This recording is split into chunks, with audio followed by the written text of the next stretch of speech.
Okay, in accordance with the Texas Open Meetings Act, I hereby convene this meeting of the Board of Directors of the Lower Colorado River Authority. Today is Wednesday, February the 24th, 2021. The time is 11:06. Quorum is present, and the General Counsel record each director who is in attendance.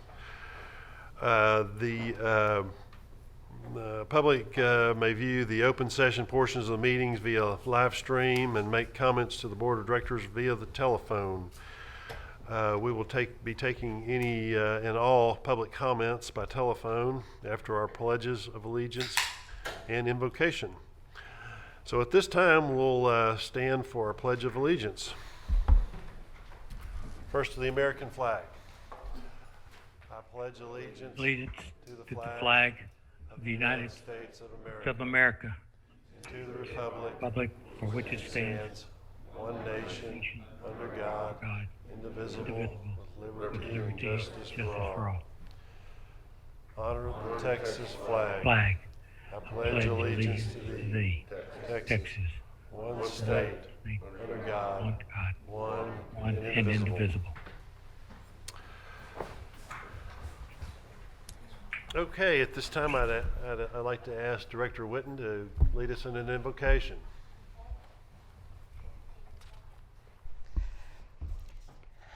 Let us pray. Dear God, we are here once again trying to make sense of recent events across our state. We are saddened by the stories of suffering and even loss of life during this Arctic weather that wreaked havoc on our communities. We are so very thankful to be able to meet together today to learn from this experience and to strive to make LCRA stronger for the future. The good news is nothing is a surprise to you, Lord. Your word says that you will use all things for good for those who love you and are called according to your purpose. You use hard times to make us stronger. Please reveal to us your wisdom so that we can grow to serve you and the people of Texas better. Comfort all of those who are ill and have lost loved ones. In Jesus' name I pray. Amen. Amen. Thank you. All right, we'll move into our agenda at this time. Our first item is comments from the public, and I do believe we have at least two that will be joining us via telephone. That's right, Mr. Chairman. I believe we have Mr. Fisher speaking on Mr. Richard Fisher speaking on item 5. Mr. Fisher, do we have you?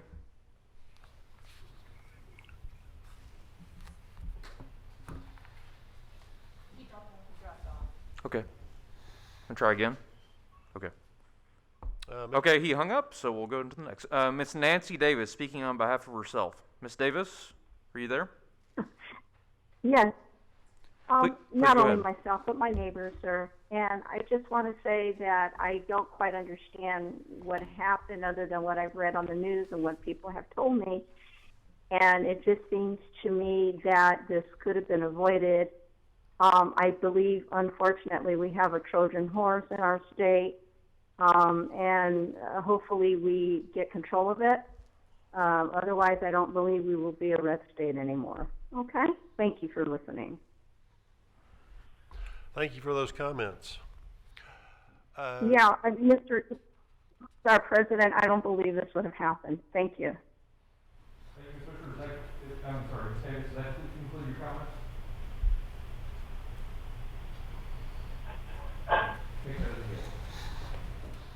Do we have anyone else? We have one more commenter. Would you please identify yourself?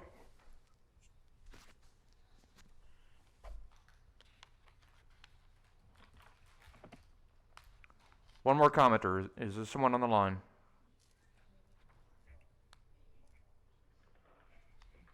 Okay. That person hung up as well. They don't want to talk to us. So, Mr. Chairman, I believe that concludes the comments for this portion of the meeting.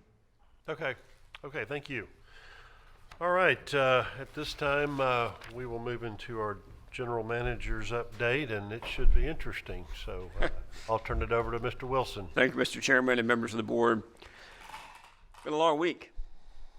Everybody in this room and that's watching and listening in. Last week's Arctic blast broke numerous historic temperature records that resulted in tragic events throughout Texas and in the basin. Like our fellow Texans, LCRA is continuing to recover. Last week's low temperatures created system demands that we normally see in our hottest summer days. Our forecast ERCOT peak demand on Monday, February the 15th at 11 a.m. was 76,500 megawatts. That's 19,000 megawatts greater than normal winter demand. LCRA's transmission and wholesale power operation performed well, despite the tremendous challenges presented by the extreme weather. I am so personally proud of our power plant and transmission employees. They worked outside for long hours in extremely challenging weather conditions, and they kept our plants and transmission systems operational to the maximum extent possible. With respect to our generation operations, our facilities follow utilities' best practice of weatherization, and several were checked by ERCOT in January of this year. I'm happy to say that our big baseload units, the Fayette Power Project and the Thomas E. Ferguson Power Plant, and our hydro units performed consistently throughout the event. Though we had an issue with one of our gas-powered plants, we had an extraordinary, in this case, 82% of our generation capacity available during the event. That's truly an amazing accomplishment given the extreme conditions. Now let me turn to transmission. With respect to preparedness and storm hardening, LCRA's Transmission Service Corporation ensures that our lines adhere to the requirements set forth in the National Electrical Safety Code for high voltage transmission lines, including wind loading, ice loading, and electrical clearances. We monitor asset performance and address deficiencies experienced through capital projects. In addition, we regularly inspect transmission lines in accordance with a 12-month and 24-month inspection cycle. And the current design of our transmission lines includes containment measures to mitigate cascading failures, lower conductor tensions, and anti-galloping. Y'all have seen the presentation on galloping before in the lines, but up and down. That's an example of that. We've invested approximately $82 million in 130 storm hardening projects in 2016 to help protect against significant weather events. And an additional $18 million investment is ongoing as part of in-flight storm hardening projects. So LCRA's total is about $100 million all in weatherization and storm hardening in the last 5 years. Nevertheless, the combination of below freezing temperatures, including sub-zero in some areas, coupled with ice, snow, and storm winds, added tremendous weight on some of our circuits.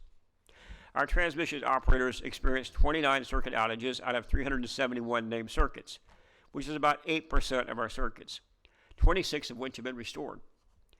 Our crews worked 24 hours per day to restore these circuits as soon as possible during the event. The 3 circuits that remain out incurred significant damages and are expected to take more time to repair. These remaining circuit outages are not impacting generation getting to the grid or service to our retail customers. Now let me turn now to an issue you have no doubt read a good deal about the last few days, ERCOT load shedding. As you know, LCRA TSC does not provide electrical distribution services. TSC is, however, recognized by ERCOT as a transmission operator designee for 47 different cooperatives, municipalities, and utilities that operate distribution systems. This means that when ERCOT orders load shed to maintain the viability of the grid, we must shed a percentage of the load total amount required by ERCOT on behalf of our distribution customers. We have 2 criteria of distribution customers. Our Criteria 1 customers each have their own 24-hour-a-day by 7-day-a-week distribution operation center. These 8 customers have the technical expertise to perform their own load shed, and they do so in close coordination with our mandates from ERCOT. There are also 39 Criteria 2 customers, small towns and cooperatives, for which LCRA TSC itself sheds the mandated load percentage. With all LCRA customers, we work to ensure that critical loads, as identified by the customers, such as hospitals, do not lose power during a load shed event. I am pleased to report that no single incident lasted longer than 4 hours within a city where we performed load shedding. If you read some of the stories across the state, that's pretty extraordinary. Additionally, all our customer outages associated with our operations were restored quickly, minimizing the impact to our customers. I'll close with one final comment about our employees, our teammates. The work they did is really hard. You work in extreme conditions and bitter cold. Sometimes on very little sleep, away from your family, overnight, worrying about them and what's happening with their lives. They're getting their own water, electricity cut off, and you can't be there for it. Facing challenges we can just describe and can't even really imagine. I want to recognize the personal sacrifice by so many who left their families and homes to focus on the work that needed to be done. They stayed dedicated to our mission, and they showed it big time. Our people, more than anything else, were a critical part of restoring power for Texans. And we did this with integrity and a focus on safety at all times. Last Friday was a big anniversary, marked our 86th year in business and a long tradition of serving our fellow Texans. And I'm so proud we wear those LCRA letters today and work alongside the incredible Texans as we carry on that tradition. Chair, Chairman of the board, that concludes my report. And I know we'll have a chance in Energy Ops to talk in greater detail about some of the operational things for your question I know you're going to have. But let me just close. The team did a tremendous job, and we're so proud of the work they did. Thank you. Hey, can we get a copy of that letter that of the comments that Phil just made? Because some of those facts and figures were interesting. We'll share that with everybody, Director Kelly. We'll get that out to the entire board right after the board meeting's on. Yes, sir. Thank you, Phil. Great report. I think you really hit the highlights on our employees and the stress that they've been under over the last week. I could just imagine, Ken, how much sleep you've got over the last week or so, and yeah, I mean, the stress was obviously on the whole team, but especially on Phil and yourself, and of course the transmission side also. But we sure appreciate all your efforts, and the state appreciates your efforts. Yeah, I think Phil said, yeah. That, you know, we weren't at 100% capacity, but we were at 80%, and that is a whole lot better than a lot of our counterparts. So we perform for the state of Texas and especially our customers. So we sure appreciate all your efforts, and let the folks know in the field that the board is especially appreciative of everything that y'all have done and what you've accomplished in the last week. And we know how hard it was. It was hard just keeping the lights on in an individual house and keeping my frozen pipes from breaking, which they did. I could just imagine what you guys had gone through, and our appreciation is out to you. So thank you so much. And also the transmission folks too, because I know we had a lot of issues in transmission, but it performed very well. So we look forward to hearing more and coming up with some long-term solutions on this problem. And as you all know and have sat around this room for a long time, this is not a new problem that it wasn't anticipated. I know we've talked about it in this room many times about how the convergence of a lot of renewables with the taking down of a lot of fossil fuel baseload plants. And it was inevitable something like this was going to happen, and unfortunately it did, and unfortunately it inflicted as much pain on the state and everyone else as it did. But out of this, I think we're going to come up with the state will come up with some very good solutions, and I know LCRA is going to be a big part of that solution. So thanks again, and thanks Phil, and thanks team for doing what you did. Any other comments from board members?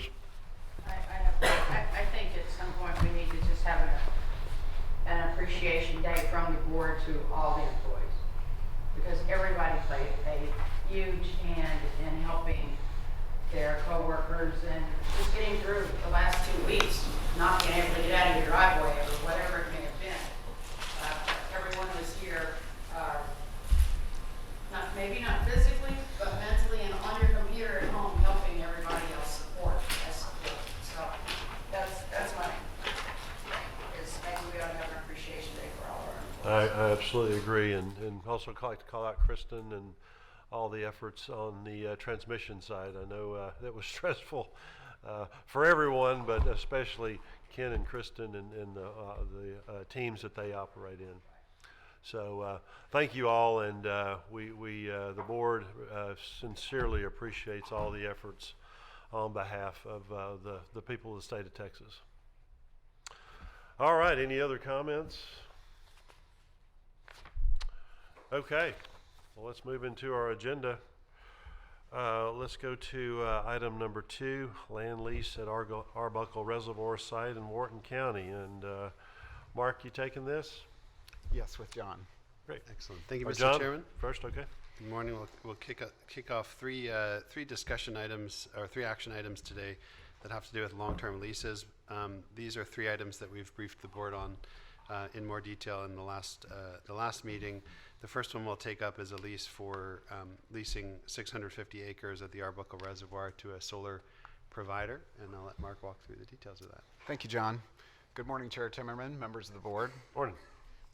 The real estate item before you is a request for board approval to negotiate and execute a land lease with Leeward Renewable Energy Development, LLC, for the purpose of a solar development at the Arbuckle Reservoir site in Wharton County. The proposed lease area, as shown in Exhibit B of your package, is a portion of LCRA parcel OCL-02, and it's about 650 acres, located southwest of the reservoir between the Colorado River and Jarvis Creek. As you recall, LCRA Board Policy 401 Land Resources requires board approval for any lease of LCRA property with a term greater than 15 years. The proposed terms of the lease are structured in a phase approach. The first phase is what we're calling the development and option term. This carries a rent of $10 per acre every 6 months for a period up to 5 years. This will allow Leeward to conduct various activities on the site, including surveying, geotechnical studies, and general due diligence, making sure the site will work for their needs. The next phase of the site we enter is the construction term, where rent increases to $250 per acre for the 1-year proposed construction term. If for any reason construction extends over that year period, the rent would increase then to $40 per acre per month.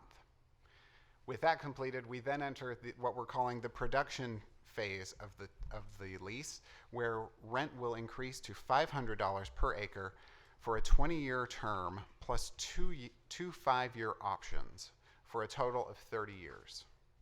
During this production term, there is also annual rent escalations of 3% per year.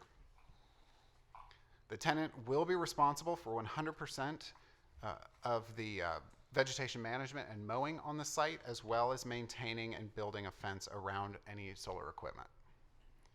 The lease will generate approximately $15.46 million in revenue over that 30-year production term for the benefit of LCRA. And additionally, this lease will not have any operational impacts to the Arbuckle Reservoir. Staff recommends approval of this item, and I'm happy to answer any questions. I have a question. So the development option term, that is going to be a 2-year, that's estimated to be around 2 years? They estimate it'll take around 2 years, but we've built in some buffer in case the necessary approvals take longer. Okay. Did you say approvals? Yeah, they have to coordinate with the PUC to bring that power onto the grid, so there's a lot of due diligence activities that have to be done during that time. Okay. And then construction will take about a year? Yes, sir. So within 3 years, we hope that this will be fully up and operational? Yes, sir. That's our hope. Okay. Will they tie I know there's existing transmission lines that are on the site. Will they tie into those? That is not fully fleshed out at this point. There is a substation site to the southwest of the Arbuckle Reservoir that they're looking to tie into. Okay.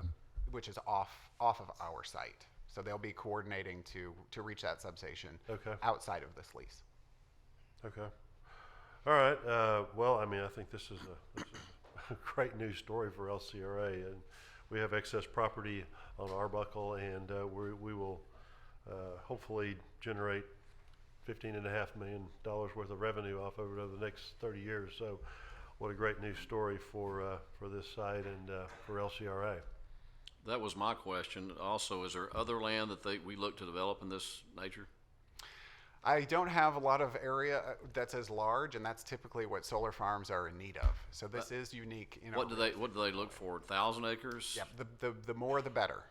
And this site, you know, we know that they're actively pursuing additional landowners in the area so that they have that large land footprint. Well, this is just one piece of their pie or puzzle.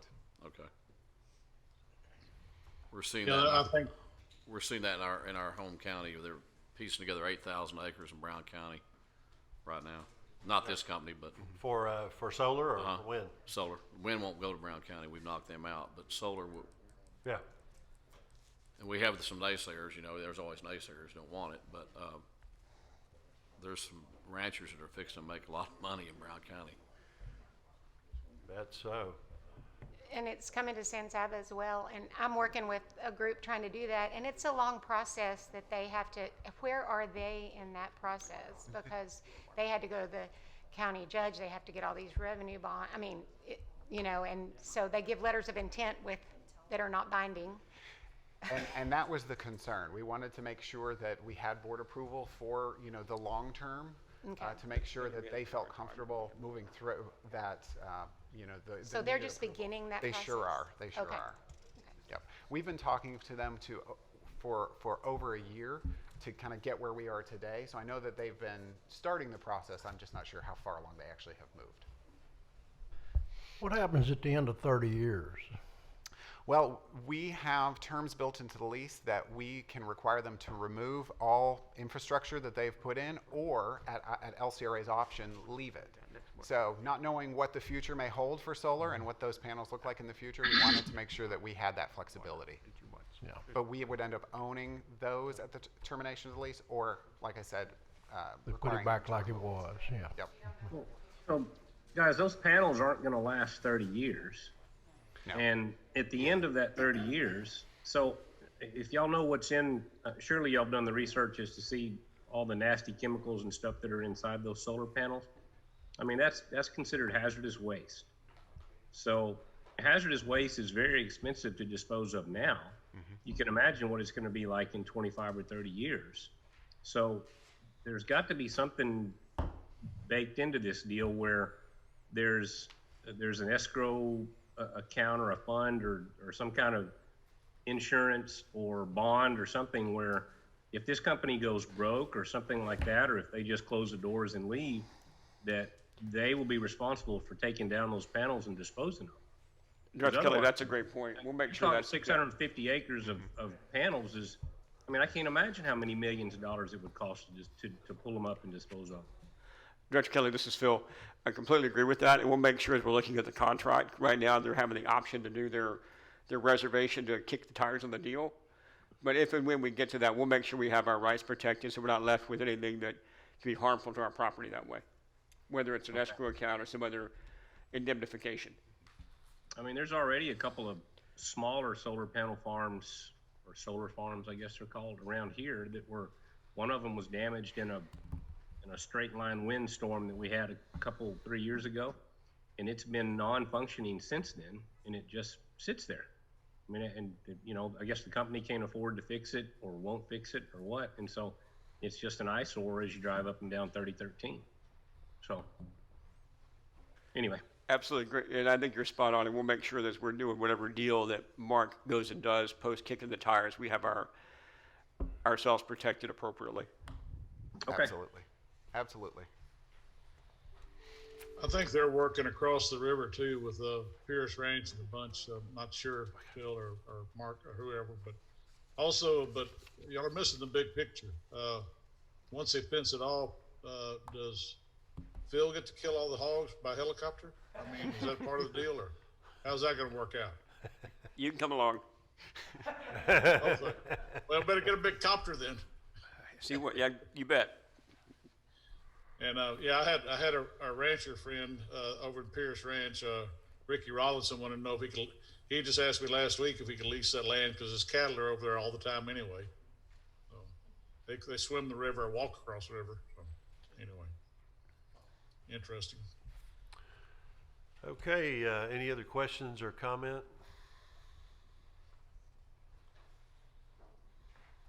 Great deal.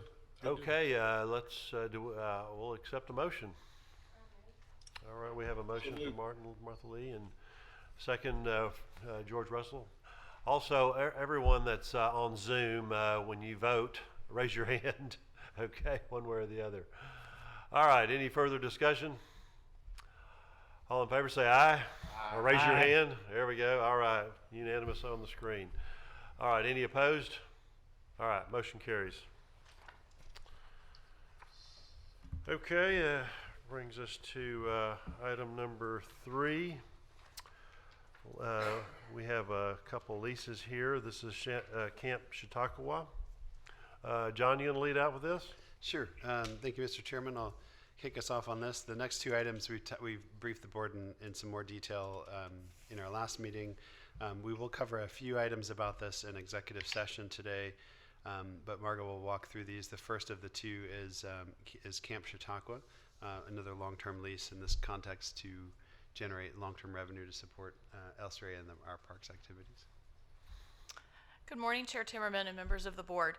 The 2 agenda items before you are to request your approval for the execution of 2 land lease agreements. They include LCRA's Camp Chautauqua. We all have trouble saying it. We often call it just Camp Chat. So, Camp Chautauqua's property with Legacy DCS, and then the second item that we'll talk about later is with Perdinalis River Nature Park with Sun Communities. Both proposals expand the variety of opportunities available in LCRA Parks, a system of more than 40 properties along the lower Colorado River that welcome around 1.5 million visitors annually. About half of our parks are operated by vendors. Those proposed projects would follow this same basic concept where LCRA continues to own the property while the park is operated by a third party. We briefed the Land and Community Resources Committee on these projects in November, and then the full board on the basic terms of the agreements last month. So the first item, again, is for Camp Chautauqua, a 216-acre property in western Travis County and is not currently open to the public. Under the proposed 66-year agreement with Legacy DCS, the property will be developed into a full-service resort immersed in nature. The proposal includes a boutique hotel, cabins and tree houses, a pool and a marina, an event hall, and multi-use trails throughout the property. Legacy DCS will be responsible for all the design, development, construction, management, operations, and maintenance of the property, and there will be no investment from LCRA required. Rent payable to LCRA will be a percentage of the gross revenues generated from the project with a minimum lease payment each year, consistent with the terms we discussed with you in January. Staff recommends approval of this item, but prior to voting, we'll review the financial terms again in executive session this morning and then return to vote in open session. And I'm happy to answer any questions at this time. Okay, any questions? I know we've been briefed on this in committee and many times before, and it's been a good education process. Staff's done a great job of bringing this project along. I know we've been talking about doing something like this for several years now, and these are the first 2 projects that will get off the ground, and I think it could be the pattern for many to come. So we will not vote on this until we receive a briefing in executive session. But is there any other questions at this time on this project? Okay, you want to go into The next item? Perdinalis? Sure.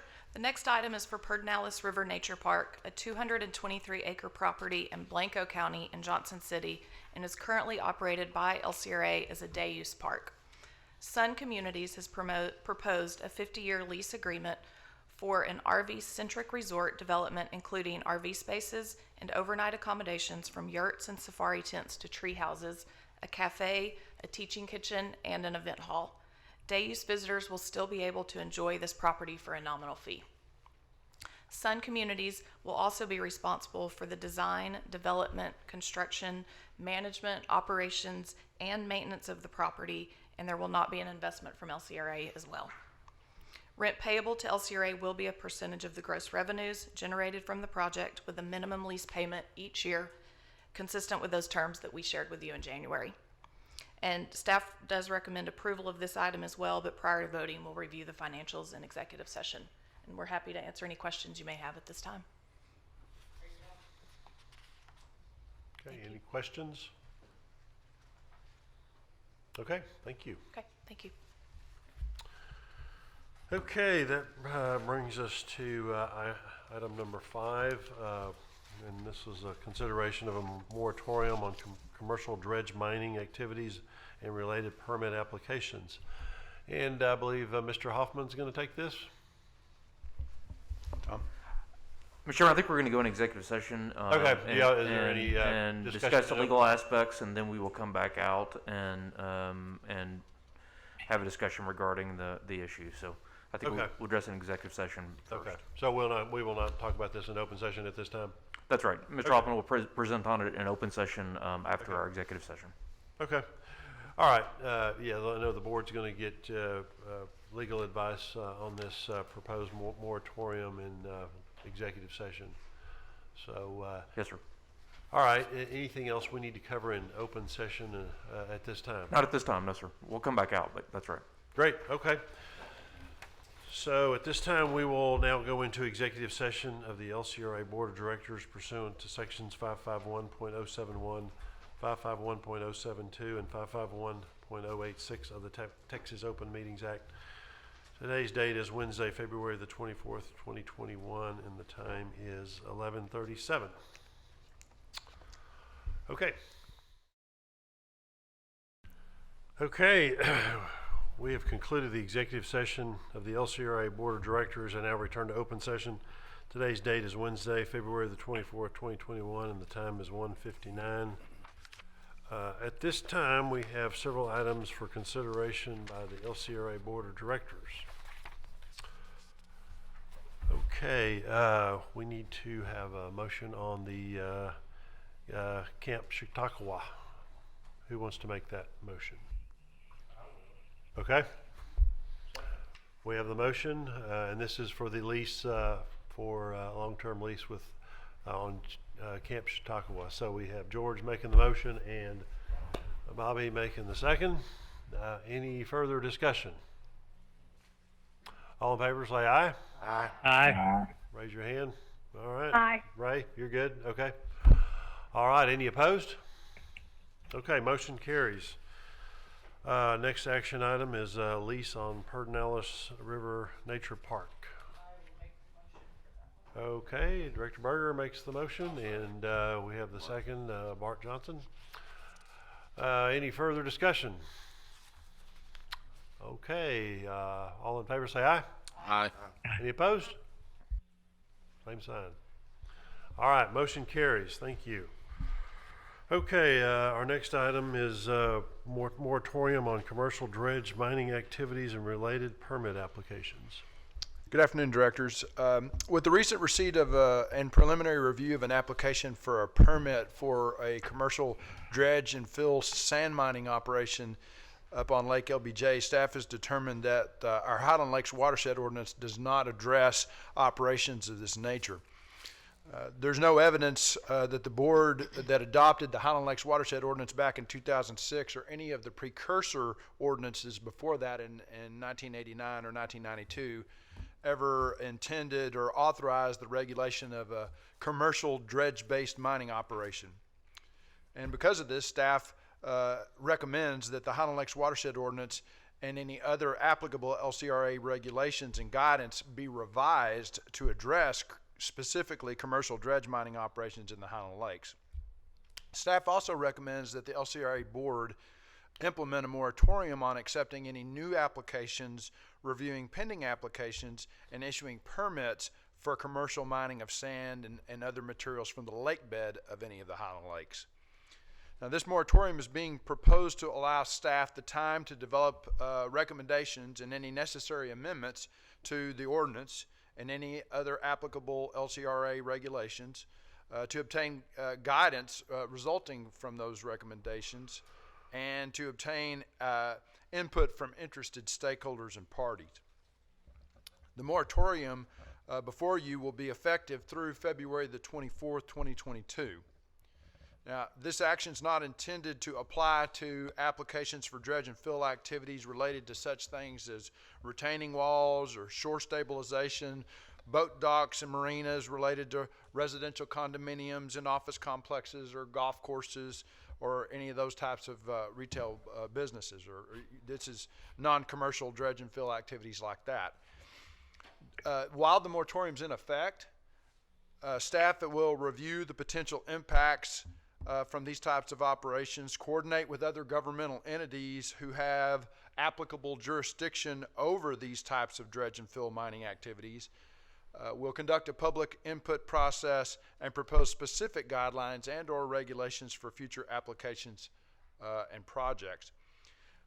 Your staff will come update you prior to the end of the moratorium and either make a recommendation related to regulation of commercial dredge and fill mining operations, or request an extension of the moratorium sufficiently to allow staff to continue the activities necessary to formulate an effective recommendation to you.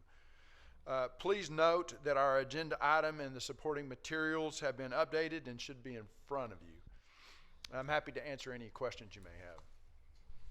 John, on the timeline, is there an estimated timeline, or is that in the document? No, sir. The timeline is the year in the moratorium language. Just 12 months? Yes, sir. That's the request. Okay. Thank you.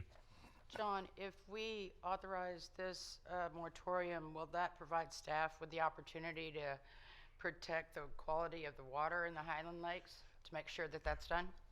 Yes, Director Berger, a moratorium is, I think it's going to provide us time to be able to implement a process, a public process, to be able to get some additional information on the impact of these issues, specifically on the Highland Lakes, and also to determine some pretty fundamental authorization issues, such as, does the TCEQ discharge ban on the Highland Lakes apply to operations like these? We would also be able to dig into questions such as, what are the appropriate standards that we would need to put in place to regulate an operation like this to protect water quality? So yes. Okay, thank you. John? Yes, sir. I know over the years there's always been quite a few calls suggesting that we do dredging and have dredging done, removing sand because of flooding, etc. And found out that removing sand from commercial uses is probably a cost-effective way. So don't we want to allow the private sector in to be a part of this solution? Yeah, Director Martin, there's no doubt that large-scale removal of sediments for water supply restoration is really cost prohibitive. So sand removal for the commercial value of the materials that would be able to offset those costs at a high level probably makes some sense, but our charge at LCRA, our fundamental issue is to protect water quality of Highland Lakes. So our current Highland Lakes watershed ordinance regulations were not really set up to protect water quality for a dredge-based mining operation like we're talking about here. And it doesn't appear that our regulations ever really anticipated that there might be something like this in one of our lakes. So we're really going to need to dig into this to see if it's possible or practical to be able to authorize this specific type of commercial operation in the footprint of the Highland Lakes, while still being able to fulfill our mission of water stewardship and protection of water quality, to try to see if we can balance those out. John, I've got a couple of questions. One, as an old city manager, the word moratorium just runs chills up and down my back. Question number one, I can understand a moratorium for the next application or the applications, whatever is out there, but you have an application before you. Is it customary to take such action on an application that is in front of you, or deny or approve the application? In terms of the application that we've received, we've not completed our review of the application at this stage of the game. So we just have the preliminary paperwork in-house for some level of technical review. So the action that would take place as a result of this agenda item would be a return of that application as it stands right now. And it's just, it is an application. Okay, the next question is, if you do receive an application, do you have a customary time frame to make a decision on that application? We have some very short time frames within the Highland Lakes Watershed Ordinance because most of the regulated activities that we have follow a fairly prescribed, almost cookbook-like process. We have some very prescribed best management practices and technical requirements and guidance on how to go in and complete those. And so it's anticipated with the way that the Highland Lakes Watershed Ordinance is put together right now that for most of the applications that we get, there's a very rapid succession of activity that happens. Certain number of days to be able to review an application, a certain number of days to respond to the application, certain number of days to declare it administratively complete, certain number of days to be able to say it's technically complete, and then a certain number of days to be able to vote on it, to either issue the permit or to send it back for additional work. Okay. John, I've got to say, I'm okay with the future applications. I'm having really heartburn on using the term moratorium for an application that is in front of you right now, as opposed to taking some sort of other action that is out there. So I think, Director, the key thing here is we determined that the current ordinance doesn't apply here. The application does not fit within it. So it's not an application under the ordinance because we determined the ordinance does not fit it. That's why we're returning it. We're not rejecting it. We're not either approving or disapproving it. We're returning it.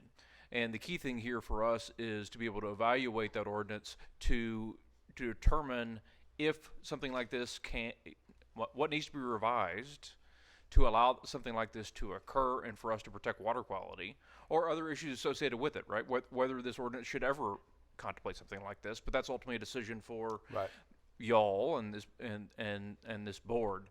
But that's the distinction. The ordinance itself doesn't apply to this, and that's why we're asking for the moratorium, because if we don't ask for the moratorium, someone could just start their operations, right? They could just turn on the construction material and let's get it going. It's because the ordinance doesn't apply is why we have to do the moratorium. Okay, I can appreciate that and support it. The watershed ordinance has been very important to me for years and years and years, so I can appreciate that. So what we're saying here is we will return the application that is before you now under some guidelines, and this moratorium would apply to any future applications that come in. That's correct. And the future applications, for clarification purposes, would be those that we currently don't do. So if you're currently, as the statute currently reads, all those will continue. It's for these commercial dredging operations where there's ambiguity and the permit really doesn't seem to fit. That's where we'll call the moratorium as we work through a different type of permitting, perhaps process for review by the board and its approval. They would still continue to be able to have normal dredging type activities that we see on a maintenance basis throughout the Highland Lakes that people do out in front of their homes or in their clubs or whatever that they need to do for maintenance purposes, and also for certain types of projects in terms of people's condominiums and things of that nature. All of that work would continue. It was just specifically looking at this dredge-based mining operation that Tom referred to as not fitting within the Highland Lakes Watershed Ordinance. I understand that. I can see a definite need for some sort of publicity out there as to the basis of this decision because of the interest that is shown on both sides of this issue, and both organizationally and personally of individuals. Yes, sir. There. Great point. Thank you. Has this commercial dredging operation or any kind of commercial dredging operation ever come up before? Has it ever been discussed by previous LCRA boards and staff? Director Timmerman, that's one of the things that we've been trying to discern from looking at the record going back to that late 80s, early 90s period when there were separate ordinances that were in place, and they were later merged into an ordinance in 2006. And given the record as it exists in the Highland Lakes Watershed Ordinance, where it talks about some very specific things when it talks about activities such as dredge and fill activities, or even the quarry regulations that we developed in the last round of updates that we did. This particular type of operation is just absent from the record, and so it appears that it was not discussed or even considered on the part of previous boards. We can't find anything that would indicate that it was brought up or anticipated as a part of what the regulations would cover. Okay. John, I've been hearing a lot of concern around at Lake LBJ of the potential for impacts on public health, the environment, Right. safety. How would any of these regulations or amendments that you're working on take that into account? Director Whitten, that's obviously a good question, and Director Russell earlier talked about there's a lot of strong opinions around this issue kind of on both sides. When it comes to looking at water quality in the Highland Lakes Watershed Ordinance focuses on that. And it does consider the health, safety, and welfare of the public as it does it, as well as the aquatic life and the natural environment.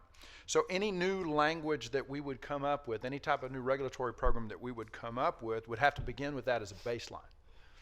I think there will also be, though, something of a reconciliation of expectations that has to occur, because having said that, our jurisdiction is water quality.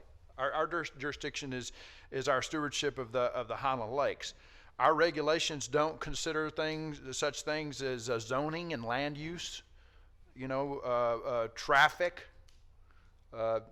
dust, the types of other things that you've seen discussed when it comes to some of these more high-profile issues that are out there. So, there are other entities that have regulatory oversight over those particular pieces of things like land use and some of those more pure land use type questions. So yes, we're going to be looking at health and safety and particularly water quality, but out of the gamut of all of those issues that are out there, there's a narrow subset of those that we will be focused on that are missional to LCRA. Right. Water quality is Yes, ma'am. priority. Might there be other entities somewhere we might look at for an example of how this is being done properly and protecting the water quality, accomplishing goals in recognizing the different interests, the many issues that are presented here? Wonder if we couldn't find an example somewhere. We might learn some entities doing this somewhere and doing it properly. Yes, sir. I envision us, our team, doing quite a bit of legwork to try to be able to see who all is out there that actually has regulatory oversight over operations like this, and where else in the country those operations are being done, and where they're being done well, and to be able to take that type of information and use it to inform anything we might do in our efforts in the Colorado River system. John, I've got to ask, to build on what Mike said, is there some other tool that we could use? I hate to use the word, but table this and for now and bring it back? I don't know what the feeling is, and I think that's the concept. I think that's the concept of the moratorium. So let me, Director Russell, let me give you this, and in general, as the first level of any permit, I have to approve. So I have a quasi-judicial approval process, and the board's the appeal. So let me go through a process, if that's the correct way of putting it. So when any of these permit applications come in under the ordinance, any permit, I have approval process for that, and then the board has the ultimate appeal process. if there's ambiguity on any hypothetical permit, any permit that may be ambiguous and may not be clear, it can't sit. So it I either have to approve it or have to deny it, and then we go through the appeal process. As I've understood the law and our watershed ordinance proposal, ambiguity gives me pause for any hypothetical permit. Okay. And so I think there's a better sense of clarity for permitting to address potential issues that any hypothetical permit may or may not have. Because at that point in time, I'm making a decision on something either pro or con that has that ambiguity to it. And I don't think that's probably the best way we'd like to operate when you have something as significant as any type of dredging program that is beyond what was anticipated in the question earlier, which was, has LCRA in the past looked at or had to address this from the watershed ordinance permitting process? Since there's no precedent under that to look at and to establish what prior general managers and or boards would have done under this type of permit, that ambiguity would have us then set that precedent. And as something as significant as this type of issue and operation may be, it's more than about even one hypothetical permit or permittee. You then have opened up the door, in a sense, for how this goes forward for all future ones, because that precedent has now been established. So I don't know if moratorium is the correct word or not, but in a sense, that ambiguity has to allow us to have a chance to step back, reflect, review, look at best practices like Director Allen you have talked about, Director Russell, as to if you had a permit process and you had an operation anticipated hypothetically, how would you go about doing that in a way that did our most important fact, which is water quality? And then you look at the other issues that may come up that are ancillary or even really not part of our review process as well. So that gives me the thought process. I hope that makes that clear to what my role would be and how your role would be working as well. And I guess I'll say something too. So the analysis here, moratorium is really to prevent something from coming in the interim and starting work before we figure out a new approach, approach contemplated by the ordinance. And so hopefully agree with that concept, and I totally agree with the description, Phil, that you just did of the process. I just want to be sure that the parties get the same explanation that was just presented here on the process. You bet, and I think that's fair to them and all the parties involved. And I think all of us collectively, our desire is to follow what we're supposed to do with water quality. Sure. And so whatever that end result comes to, that will be our objective, because that's what we're tasked to do. As we work through the process, and we say a year could be 9 months, we want to be reasonable with our expectations. We're going to go as quickly as is appropriate to get the fact base and the process in play legally, and it follows our own mandates. So that would be kind of the timeline. And like I said earlier, we'll update you all midpoint as to what we're seeing, and let you make sure you have your questions answered in this concept to make sure we're on the right track from the board standpoint.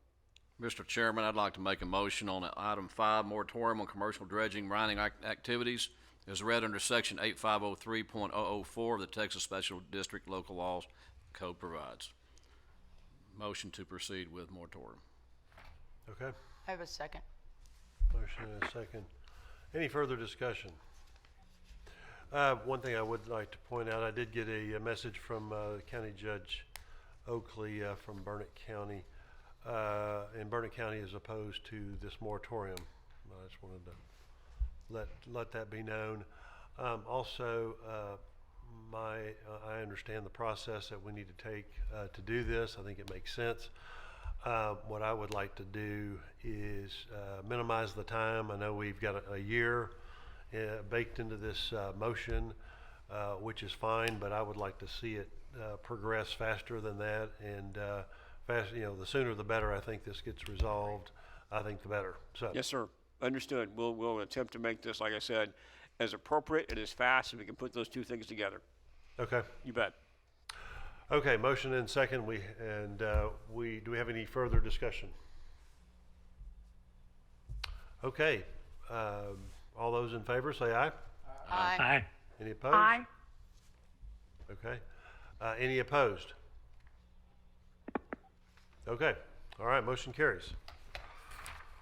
All right, and I guess, Phil, you said we would be briefed on progress as time moves. Yes, sir. As we are moving through the process, as we get to what I consider the midpoint of a framework, we'll come back and brief you all about what we're thinking or saying. Yes, sir. Okay. Okay, I believe that completes our action items today. Is there anything else to become before the board today? We're going to do our Water Operations Committee meeting. We are going to defer on the 2020 Water Management Plan discussion in the spirit of all the time we spent in spite of the storm today. It would be appropriate to give that the due consideration. I thought we would do, is there anyone from public communications from the Yeah, from the we committee? need to start the Water Operations Committee because there is public comment. So we need to do that, and then we need to approve the committee meeting minutes, and then I think Kelly might do an expedited basic condition update just for the high level for the board. Okay, we need to adjourn the LCRA and then board meeting first, and then I'll turn it over to Tom. yes, Mr. Chairman. Okay. All right, we are adjourned at 2:24.